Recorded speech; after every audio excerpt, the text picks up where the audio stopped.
शहबाज साहब रहना चाहते थे, जरदारी साहब रहना चाहते थे, मौलाना रहना चाहते थे, और मियाँ साहब को उन्होंने गोली दी सबने मिलकर। ठीक है, फिर ये मसला है, ये और एस्टेब्लिशमेंट भी चाहती थी कि ये रहें और यही सारा काम करें ताकि ये जब इलेक्शन में जाएं तो इनकी 2/3 मेजॉरिटी जरा चेक करें। तो ये इस किस्म की गेम्स चल रही थी उस वक्त, और नून लीग और मौलाना ने मिलके फिर ये गेम। लेकिन मौलाना साहब ने भी इसका जवाब दिया और उन्होंने कहा है कि शहबाज शरीफ साहब कब इस्तीफा देना चाहते थे, उनके इल्म में ऐसी कोई बात नहीं है। दूसरा, उन्होंने अपने इंटरव्यू में जो कि समा टीवी पर ही नशर हुआ, उन्होंने कहा है कि तहरीक अदम एतमाद के वक्त ना सिर्फ जनरल बाजवा, हमने हमेशा उनका नाम सुना, उन्होंने कहा जनरल फैज से भी राब्ते में थे और वो हमसे राब्ते में थे। देखिए ये सब कुछ सच है, फैज सब कुछ सच है। बाजवा साहब गेम खेल रहे थे, वो अपनी एक्सटेंशन चाहते थे एक और, वो इमरान पे प्रेशर डाल रहे थे। इमरान चाहता था कि अब ये घर जाए और जनरल फैज को बनाया जाए, ये सारा सिलसिला चल रहा था। तो इसमें कोई शक नहीं है कि जब मौलाना ये कहते हैं कि जनरल बाजवा ने हमें नो कॉन्फिडेंस वोट की तरफ धकेला, दैट इज़ करेक्ट। बाजवा साहब गेम खेल रहे थे, आखिर में गेम उनके हाथ से निकल गई और उनको समझ आई कि इमरान खान नहीं मान रहा, तो फिर उन्होंने कहा जी गो अहेड। 19 तारीख को शहबाज साहब ने एक स्पीच देनी थी रात 9 बजे, ये मैं आपको अंदर की बात बता रहा हूँ। अच्छा। और पूरी स्पीच तैयार हो गई थी, पॉइंट्स भी दे दिए गए थे, और उस वक्त जो अपोजिशन आ रही थी वो जरदारी साहब की तरफ से आ रही थी और मौलाना की तरफ से आ रही थी। वो चाहते थे कि रहें गवर्नमेंट। ओके, सो और शहबाज साहब ने नवाज शरीफ साहब को कहा कि जरदारी साहब नहीं मंदे पे गल, ठीक है, टू विच मियाँ साहब ने ये कहा कि करें आप। तो आपने रिजर्वेशंस का बताया था, पीपल्स पार्टी को थी इसहाक डार साहब पे, और मेरा सवाल वहीं से है जुड़ा हुआ, इसहाक डार साहब इन नेक्स्ट कैबिनेट। देखिए पीपल्स पार्टी को तो रिजर्वेशंस है, एस्टैब्लिशमेंट को भी बड़ी रिजर्वेशंस हैं। अच्छा। बिकॉज डार साहब के खिलाफ बहुत बड़ा प्रोपागेंडा चला है, इंडिपेंडेंट ऑब्जर्वर्स, इकोनॉमिस्ट, ये वो कि इन्होंने IMF के साथ जो हार्ड लाइन ली उसके साथ बड़ा बैकफायर हुआ वो, और मिफ्ता इस्माइल ठीक जा रहा था और इन्होंने आके ये कहा कि डॉलर मैं इतने पे ले आऊँगा, मगर कर नहीं सके, ये हुआ वो हुआ, और पूरा एक महाज बना हुआ है डार साहब के खिलाफ। अब देखना यह है कि क्योंकि नवाज शरीफ साहब ड्राइविंग सीट में नहीं है, अगर नवाज शरीफ साहब होते तो डार साहब ने बिल्कुल पक्का, मैं आपको बता दूं, फाइनेंस मिनिस्टर बनना था। मगर अगर एस्टैब्लिशमेंट आके शहबाज साहब को कहती है कि डार साहब नहीं बनेंगे फाइनेंस मिनिस्टर, तो फिर डार साहब नहीं बनेंगे। ओके। शहबाज साहब जाएंगे नवाज शरीफ साहब के पास और जाके कहेंगे कि वो भाई लोग नहीं मानते। अच्छा। तो मैं क्या करूं? फिर तो आगे से वो कहेंगे नहीं आप मनाएं, वो कहेंगे अच्छा मैं फिर जाके करता हूँ, फिर जाके वापस आएंगे, कहेंगे जी वो नहीं मानते, वो किसी और को बनाना चाह रहे हैं। तो ये चीज़ थोड़ी देर चलेगी, उसके बाद जो इस्टेब्लिशमेंट कहेगी वही होगा। उसकी इस्टेब्लिशमेंट का बहुत बड़ा, जैसे आप समझे ना, स्टेक है इकोनॉमी के अंदर, इसीलिए तो SIFC बनाई है, ये किया है, और उसके अंदर आर्मी चीफ खुद इंटरेस्ट ले रहे हैं एंड सो ऑन। और तो इसलिए मुझे मुश्किल लगता है। ठीक है। अब कैंडिडेट्स कौन है? कैंडिडेट्स तो कोई पुराने हैं, कोई नए भी हो सकते हैं। मिफ्ता इस्माइल साहब आ सकते हैं, वो तो नहीं आ सकते वापस, because he is no longer in election, या you have to be a senator या member of the National Assembly. मुझे लगा अलबत्ता ये जरूर हो सकता है कि 6 माह के लिए आप एज एडवाइजर आ जाएं, और जब एडवाइजर आएंगे आप, तो उसके बाद फिर 6 माह के अंदर आपको सेनेट, जब इलेक्शंस होंगे तो आपको सेनेट में दिए। हफीज शेख साहब का तो हफीज शेख साहब तो सारा वक्त एवरग्रीन है ना। तो इस किस्म के और भी नाम हैं। अच्छा। मैं समझता हूँ एस्टैब्लिशमेंट वंस अगेन कोई ऐसा नाम निकालेंगी जो कि आप और मैं सोच नहीं सकते, और वो बंदा होगा जो कि 100% 100% रिपोर्ट करेगा टू द एस्टैब्लिशमेंट, और IMF के साथ नेगोशिएशंस सारा वो करेगा। शहबाज साहब को आके कहेगा ये खत्म। He will be probably more powerful than the prime minister because of finance. अगले 2 साल फाइनेंस वही होगा जो IMF कहती है, और उसके पीछे एस्टैब्लिशमेंट की बैकिंग होगी फुल। ये बढ़ाओ, और काफ़ी गाली पड़ेगी इस हुकूमत को। देखिए ना, अभी जाने से पहले gas prices, diesel prices, petrol prices ये बढ़ा दिए, और ये मैं आपको बताऊं, ये कहा गया है इस केयर टेकर को कि जल्दी आप करें, क्योंकि जो इलेक्टेड गवर्नमेंट होती है वो कतराती है ना, घबराती है कि आवाम के ऊपर और बोझ डालें। और ये तो नून लीग तो मारी गई है, इसीलिए पिछले 16 महीने या जितने महीने भी ये लोग रहे हैं, इन्होंने जो IMF का प्रोग्राम किया उसी वजह से तो उड़ गई है नून लीग, और कोई वजह नहीं है। अच्छा, वो कह रहे कुछ शहर दे लोग भी जालिम सन, कुछ सानू मरन दा शौक की शौक है। शौक है। हुण देखो ना, मैं किसी से ये बात कर रहा था कि बात हो रही थी कहीं कि जी PTI को गवर्नमेंट दे दें आप। हाँ। इतने मुश्किल फैसले हैं, ये इतनी पॉपुलैरिटी है, इनको गवर्नमेंट दे दें, ये विद इन 3-6 मंथ्स ये उड़ जाएंगे। तो आगे से ये जवाब आया कि कैसी बात कर रहे हैं? कौन किसी को गवर्नमेंट देता है? कोई सोचता है ये चीज़ें कि कौमी मफाद में क्या है या कैसे है या आगे जाके इलेक्शन में क्या होगा? लोग कहते हैं उन जो मिल रहा है पढ़ लो। तो ये जो मिल रहा है लोग पढ़ेंगे, कोई नहीं कोई कंसेशन करेगा, ये नहीं सोचेगा कि आगे जाके क्या होगा। मेरा तो ये मौक़िफ़ है कि ये जो इस वक्त नून लीग की हुकूमत बनने जा रही है सेंटर के अंदर, ये जो आगे जो नुकसान हो चुका है नून लीग का, क्योंकि इन्होंने वो पीडीएम बना के और सारा बोझ अपने ऊपर ले लिया और पीपल्स पार्टी आराम से चुप करके पीछे हट गई और आखिर में आके इनको ही गालियां देनी शुरू कर दी। बाद में ऐसे ही हुआ ना। तो अब बात ये है कि ये फिर करने जा रहे हैं और इनको बड़ी शौक है कि जाके कुर्सियाँ गर्म करें। तो मैं ये समझता हूँ कि अगर ये ऐसे रह गए और इन्होंने ये IMF प्रोग्राम पूरा कर दिया, क्योंकि सर के ऊपर डंडा पड़ा हुआ है कि करें आप करें, तो अगर इन्होंने कर दिया तो फिर ये अगली इलेक्शन भूल जाए, ये वाइप आउट हो जाएंगे। बिल्कुल वाइप आउट हो जाएंगे, तो कभी कोई माफ नहीं करेगा। अच्छा, तो बहरहाल जो झूले तो ले लिए होंगे इन्होंने। तो कैबिनेट में पीपल्स पार्टी आएगी या ऐसे ही इनकारी रहेगी, उनका नहीं आना? देखिए शुरू में शायद ना आए। अच्छा, शुरू में वो बातें करेंगे, ऐसी चीजें मांगेंगे जो शायद शहबाज शरीफ साहब दे ना सके। अच्छा, तो और एस्टैब्लिशमेंट भी नहीं चाहेगी कि उनको दी जाए। ओके। तो एग्जांपल मैं आपको देता हूँ। एस्टैब्लिशमेंट चाहेगी कि IPC मिनिस्ट्री जो कि इंटर प्रोविंशियल कोऑर्डिनेशन मिनिस्ट्री है, जहाँ सारी प्रोविंसेस के साथ जो रद्दोबदल होती है या इंटरेक्शन होता है वो IPC। पीपल्स पार्टी चाहेगी कि IPC मिनिस्ट्री उनके पास हो जी, जैसे पहले PDM में था। अभी भी वो चाहेंगे कि IPC मिनिस्ट्री। एस्टैब्लिशमेंट नहीं चाहेगी, क्योंकि एस्टैब्लिशमेंट कोशिश पूरी करेगी कि ये NFC अवार्ड वगैरह ये चीज़ें जो हैं इनको चेंज किया जाए और थोड़ा सा प्रेशर डाला जाए प्रोविंसेस के ऊपर फेडरल गवर्नमेंट के लिए। तो एक तो ये इशू होगा। दूसरा इशू फाइनेंस का होगा, जाहिर है। और इसी किस्म के और भी इश्यूज हैं। प्राइवेटाइजेशन की बात है, पीपल्स पार्टी एंटी प्राइवेटाइजेशन है, Noon League pro privatisation. Fawad Hasan का काम भी देखा हमने।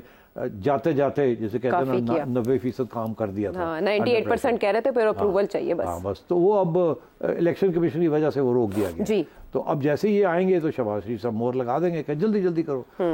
तो शुरू में शायद पीपल्स पार्टी इनका साथ ना दे, मगर थोड़ी देर के बाद पीपल्स पार्टी कहेगी अब हमें इंक्लूड किया जाए। जब ये बड़े खतरनाक फैसले हो चुके होंगे ना, जो कि अभी होंगे पहले महीने के अंदर अंदर, सब कुछ बड़े खतरनाक फैसले होने पड़ेंगे। अच्छा। जो कि IMF के साथ अब $6 बिलियन की बात हो रही है ना, अगला जो तो वो अगले 2-3 महीने में ये तय पाना है। तो वो मेरा ख्याल है पीपल्स पार्टी सपोर्ट नहीं करेगी इस गवर्नमेंट को, चुप करके बाहर बैठेंगे, कहेंगे कर लो तो सीता। और बजट के बाद आ जाएंगे, और फिर जब बजट के बाद आ जाएंगे। अच्छा। हाँ, और उसके बाद आके बैठ जाएंगे, कहेंगे ठीक है हम तैयार हैं। हाँ। तो ये मतलब स्टेप ये तरीके के साथ करेंगे ये पीपल्स पार्टी वाले। ज्यादा वाइज ही लगते हैं पाकिस्तान पीपल्स पार्टी वाले कि वो जैसे आर नॉट टू वाइज। आपने कहा एस्टेब्लिशमेंट के अप्रूवल के बगैर था डार साहब वाला मामला भी, और आपने एक शो में ये भी कहा था कि पीपल्स पार्टी PTI के साथ नहीं जाएगी क्योंकि एस्टेब्लिशमेंट जाने नहीं देगी। ये सारी ड्रामाबाजी है। लेकिन खबरें आई और शेर अफजल मरवत साहब जो कि पाकिस्तान तहरीक इंसाफ के आउटस्पोकन रहनुमा है, उन्होंने कहा हमसे राब्ता किया जा रहा है पाकिस्तान पीपल्स पार्टी की जानिब से, और उसमें भी आसिफ अली जरदारी साहब की जानिब से। फैसल करीम कुंडी साहब ने अलबत्ता बिल्कुल डिनाई कर दिया। उन्होंने कहा वो तो कॉमेडी करते हैं शेर अफजल मरवत साहब। हम CEC में जब फैसला कर चुके हैं हम नून लीग को वोट देंगे वज़ीर आज़म के लिए, तो ये कैसे हो सकता है? आपको लगता है चुपके चुपके कुछ बैकडोर चल रहा है? नहीं, मैं इसमें समझता हूँ ये मरवत साहब ने ड्रामा किया है दिखाने के लिए कि हमारी क्या हैसियत है, लोग आ रहे हैं हमारे पास। अच्छा। अगर कोई गया है पीपल्स पार्टी से तो मेरा ख्याल नंबर 3 नंबर 4 किस्म का कोई बंदा एतजाज एहसन कर सकते हैं, राब्ता करी का काम। उनके पास कोई पावर नहीं है। हाँ, लेकिन वो बुला लिए गए ना पहले। पाकिस्तान पीपल्स पार्टी ने पहले तो उनको एक तरफ करके रखा था, फिर उसके बाद उन्हें एक इजलास में बुला लिया, साथ बिठा लिया। हाँ, वो करते हैं। जरदारी साहब इजलास में बुला लेते हैं, उनको सुन लेते हैं, उनको अभी तक निकाला नहीं है, हालांकि एतजाज ने क्या नहीं किया। देखें तो इसलिए मैं समझता हूँ कि वो जरदारी साहब देखे ना, रजा रबानी है, वो हमेशा पार्टी लाइन के खिलाफ बात करते हैं, ठीक है ना। तो उनको भी अपने पास रखा हुआ है, क्योंकि वो एक और पर्पस सर्व करते हैं ना। उनका जो ह्यूमन राइट्स का इश्यू है, एतजाज को भी इसी काम के लिए रखा हुआ है कि हम नहीं निकालते, खुद जाना चाहे तो चला जाए, मगर वो भी नहीं जाना चाहते। वो खेलते हैं, इधर भी खेलते हैं, उधर भी खेलते हैं, और वो अपनी लाइन लेते हैं हमेशा। ठीक। तो जरदारी साहब बड़े इस किस्म के फराक हेड ऑन जो इस वक्त चल रहे हैं वो मौलाना और नून लीग चल रहे हैं। हालांकि इससे पहले PDM में मौलाना लीड कर रहे थे और सब इनकी इक्तदा में ही उन्होंने 16 माह गुजारे, जो पढ़ाया। लेकिन अभी मौलाना साहब ने जो बातें की हैं और उसके जवाब में राना सनाउल्लाह साहब ने जो कहा है, मेरा ख्याल है उन्हीं की जुबानी सुने। यानी कुएं में धकेलने वाले मौलाना साहब थे, लेकिन मौलाना साहब ने भी इसका जवाब दिया और उन्होंने कहा है कि शहबाज शरीफ साहब कब इस्तीफा देना चाहते थे, उनके इल्म में ऐसी कोई बात नहीं है। दूसरा, उन्होंने अपने इंटरव्यू में जो कि समा टीवी पर ही नशर हुआ, उन्होंने कहा है कि तहरीक अदम एतमाद के वक्त ना सिर्फ जनरल बाजवा, हमने हमेशा उनका नाम सुना, उन्होंने कहा जनरल फैज़ से भी राब्ते में थे और वो हमसे राब्ते में थे। देखिए ये सब कुछ सच है, फैज़ सब कुछ सच है। मैं आपको बताऊं कैसे, कि जनरल फैज़ और जनरल बाजवा नहीं चाहते थे कि इमरान खान को निकाला जाए, वो चाहते थे कि प्रेशर डाल के कुछ अपने काम करवाए जाएं। अच्छा, दिस वाज द प्लान। और इसीलिए कुछ अरसे के लिए जनरल फैज़ को भेज दिया गया था आउट ऑफ द ISI। मगर पीछे से दोनों साहब यही चाह रहे थे कि इमरान के ऊपर प्रेशर डाल के और कुछ काम करवाए जाएं अपने। अच्छा, उसमें मैं समझता हूँ कि जनरल बाजवा का एजेंडा ज़रूर था, जनरल फैज़ का एजेंडा नहीं था। मगर नून लीग को शायद ये मौलाना को शायद ये शक था कि शायद इस पर जनरल फैज़ भी इन्वॉल्व है। नहीं, वो नहीं इन्वॉल्व थे, general Bajwa was involve. Bajwa साहब डबल गेम खेल रहे थे। एक तरफ तो जनरल फैज़ को कह रहे थे कि मैं चाहूँगा कि इमरान रह जाए और मैं घर चला जाऊँ और तुम्हें वो बना दे। अच्छा। और दूसरी तरफ वो अपोजिशन के साथ उन्होंने राब्ते खोल लिए थे, नवाज शरीफ साहब के साथ भी और शहबाज शरीफ साहब के साथ भी, और उनसे ये कह रहे थे कि आप वोट ऑफ नो कॉन्फिडेंस की तैयारी करें, मैं आपको MQM वगैरह हम डिलीवर कर देंगे और PMLQ भी आपको डिलीवर कर देंगे। और ये मामला शुरू हो गया था नवंबर में।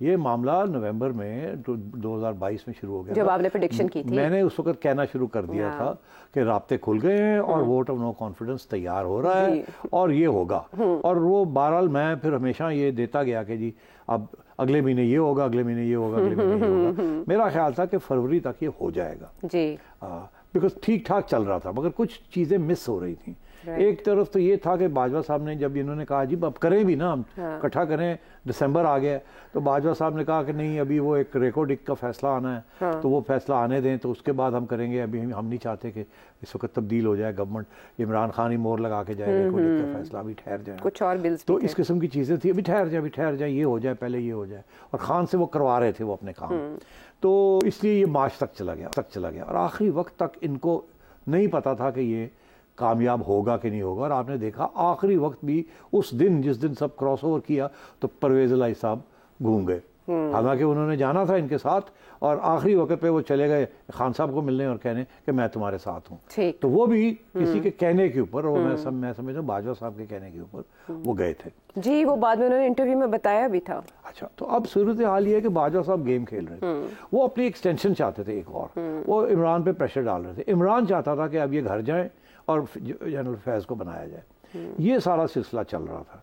तो इसमें कोई शक नहीं है कि जब मौलाना ये कहते हैं कि जनरल बाजवा ने हमें नो कॉन्फिडेंस वोट की तरफ धकेला, दैट इज़ करेक्ट। बाजवा साहब गेम खेल रहे थे, आखिर में गेम उनके हाथ से निकल गई और उनको समझ आई कि इमरान खान नहीं मान रहा, तो फिर उन्होंने कहा जी गो अहेड, और बंदे डिलीवर कर दिए, MQ वगैरह डिलीवर कर दिए। अच्छा, अब आइए दूसरी बात जो राना सनाउल्लाह साहब ने कही है। राना साहब ये कह रहे हैं कि हमें तो मौलाना ने और जरदारी साहब ने रोक दिया फ्रॉम रिजाइनिंग। अब मैं आपको बताऊं हुआ क्या उस दिन, क्योंकि मुझे कुछ इल्म है कि एग्जैक्टली क्या हुआ, बिकॉज चिड़िया की मेरे पास क्या, चिड़िया मैं खुद ही बना हुआ था उस दिन। लंदन में बैठा हुआ था, वहाँ और लोग भी थे, मियाँ साहब भी थे, उस अरसे में तो लंदन प्लान की भी गूंज थी ना, तो कुछ बातें हमें भी पता चल रही थी। अच्छा, तो वो क्या था, फैसला हो गया था। पहला फैसला ये था कि इंटरिम गवर्नमेंट जो है वो लेनी है या नहीं लेनी। फैसला हुआ लेनी है। फिर ये फैसला हुआ कि अच्छा कौन प्राइम मिनिस्टर बनेगा।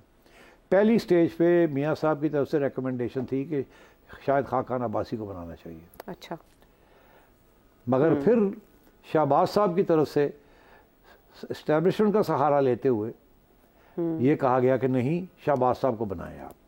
तो मियाँ साहब फिर पीछे हट गए, उन्होंने कहा ठीक है शहबाज साहब को बनाते हैं, क्योंकि ये कहा गया कि एस्टेब्लिशमेंट नहीं चाहती कि शायद खाकान आए। अच्छा। वो चाहते हैं शहबाज साहब आए। तो मियाँ साहब ने कहा अच्छा चलो ठीक है शहबाज साहब आ जाए।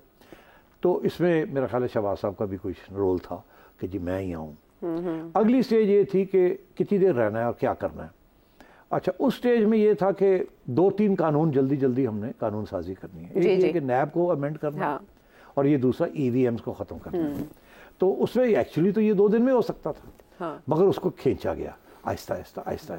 हालांकि लंदन से पूरी ड्राफ्ट्स बना के दिए जा रहे थे लॉ मिनिस्ट्री को कि जल्दी जल्दी करें कानून साजी और घर जाएं, और कानून साजी में देर हो रही थी।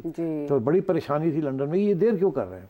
फाइनली फिर एक स्टेज ऐसी आई कि मियाँ साहब ने कहा बहुत हो गया, अब आप रिज़ाइन करें और इलेक्शन कराएं। क्यों? क्योंकि उस वक्त नून लीग ने कोई ऐसा कदम नहीं उठाया था जो अनपॉपुलर था। इमरान खान अलबत्ता बड़ा अनपॉपुलर हो चुका था, और उस वक्त अगर ये इलेक्शन करवा लेते तो ये यकीनी तौर पर नून लीग जीत जाती।